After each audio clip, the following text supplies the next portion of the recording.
अस्सलाम वालेकुम। मेरा नाम प्रोफेसर डॉक्टर अज़ीम जहांगीर ख़ान है। मैं स्किन स्पेशलिस्ट हूँ और कॉस्मेटिक सर्जन हूँ।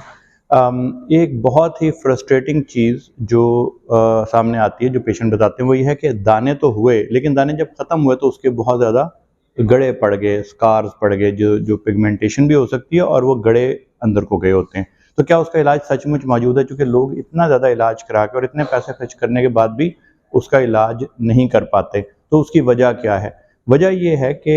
इलाज के लिए एक तो कंसिस्टेंसी ज़रूरी है और काफ़ी दफ़ा एक ही चीज़ से सब चीज़ों का इलाज नहीं किया जा सकता। तो हम जो लेज़र स्पेशलिस्ट होते हैं, हम स्किन स्पेशलिस्ट होते हैं, साथ कॉस्मेटिक सर्जरी के बाद हम देखते हैं कि क्या ये लगाने वाली क्रीमों से इसका इलाज होगा या इनका लेज़र से या माइक्रोनीडलिंग से। माइक्रोनीडलिंग आरएफ जिसको बोलते हैं, रेडियो फ्रीक्वेंसी माइक्रोनीडलिंग जो है वो मुख्तलिफ नामों से आती है, वो लेकिन है वो रेडियो फ्रीक्वेंसी माइक्रोनीडलिंग ही। तो अब वो नाम तो मशीनों के बहुत ज़्यादा मशहूरी के लिए और एडवर्टाइजमेंट के लिए यूज़ होते हैं, लेकिन असल जो टेक्नोलॉजी है उसका डिटरमिन करना कि क्या CO2 लेज़र काम करेगी या सब्सियन काम करेगी या माइक्रोनीडलिंग काम करेगी या सिर्फ दवाइयों से हमने काम लेना है या माइक्रोडर्माब्रेशन काम करेगी या हाइड्रोफेशियल काम करेगा, ये पेशेंट को देखने के बाद हम बता सकते हैं। अगर आप ना आ सकें तो हम आपको ऑनलाइन देख सकते हैं, व्हाट्सएप के ज़रिए देख सकते हैं और आपके आए बगैर ही हम आपको देख के, आपसे मिलने के बाद, आपकी पिक्चर देखने के बाद, आपको वीडियो कॉल के ज़रिए देखने के बाद बता सकते हैं कि इसमें कौन-सी चीज़ें काम करेंगी और अंदाज़न कितनी देर लगेगी। 100% एक बात याद रखें, 100% स्कार्स नहीं जा सकते, इसलिए दानों का इलाज करना बहुत ज़्यादा ज़रूरी है। लेकिन इतने बेहतर हो जाते हैं कब्ज़ और स्कार्स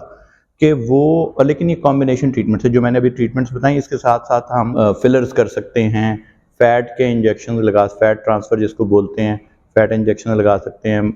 फैट ग्राफ्टिंग भी इसको बोलते हैं। तो ये कॉम्बिनेशन जो है, काफ़ी दफ़ा हमें थ्रेड करना पड़ सकता है कि उसको स्ट्रेच कर दें जिल्द को, जिसकी वजह से वो स्कार्स बेहतर हो जाते हैं। तो फॉर एग्ज़ाम्पल मैंने जिस तरह आपको बताया कि अगर पेशेंट को बहुत गहरे स्कार हैं और हमें लगता है कि ये बहुत ज़्यादा टेथर्ड हैं, नीचे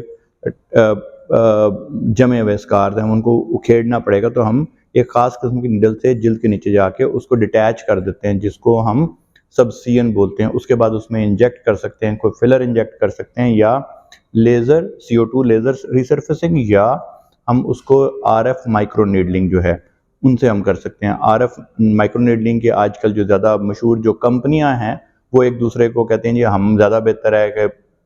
आपको जो इन मोड वाले जो हैं वो कहेंगे कि जी हमारी फॉर एग्जांपल स्कारलेट से ज़्यादा बेहतर है, या लेकिन बॉटम लाइन ये है कि वो टेक्नोलॉजी हमने देखनी, हमने इन देखना कि कौन सा ब्रांड है। तो वो अगर सही किया जाए, और ये डिपेंड करता है कि आपका डॉक्टर जो है वो कितना माहिर है, कितना प्रोफिशेंट है, कितना एक्सपर्ट है वो टेक्नोलॉजी यूज़ करने के लिए। टेक्नोलॉजीज़ काफ़ी दफ़ा बहुत अच्छी होती हैं, लेकिन जिस तरह मैं लोगों को कहता हूँ कि अगर किसी से आपने हार्ट सर्जरी करवानी है या आपका कोई आपने पित्ते की सर्जरी करवानी है, तो वो इक्विपमेंट तो वही होंगे, वही स्कैल्पेल होंगे, वही ब्लेड होंगे, लेकिन डॉक्टर की कॉम्पिटेंस बड़ा मैटर करती है। इसी तरह इन चीज़ों में भी कॉम्पिटेंस बहुत मैटर करती है डॉक्टर की। तो डॉक्टर जो है वो आपका देख के आपके स्कार्स का बेस्ट ट्रीटमेंट आपको बता सकता है, और ये बहुत ही आजकल इतनी अल्हम्दुलिल्लाह इतने टूल्स आ गए हैं, इतनी टेक्नोलॉजी आ गई है कि हम इसका बहुत ही अच्छा स्कार्स का, और वो कोई भी स्कार्स हों, एक्ने स्कार्स की बात हुई, लेकिन इस तरह सर्जिकल स्कार्स होते हैं तो उनका बहुत ही इफ़ेक्टिव ट्रीटमेंट मौजूद है।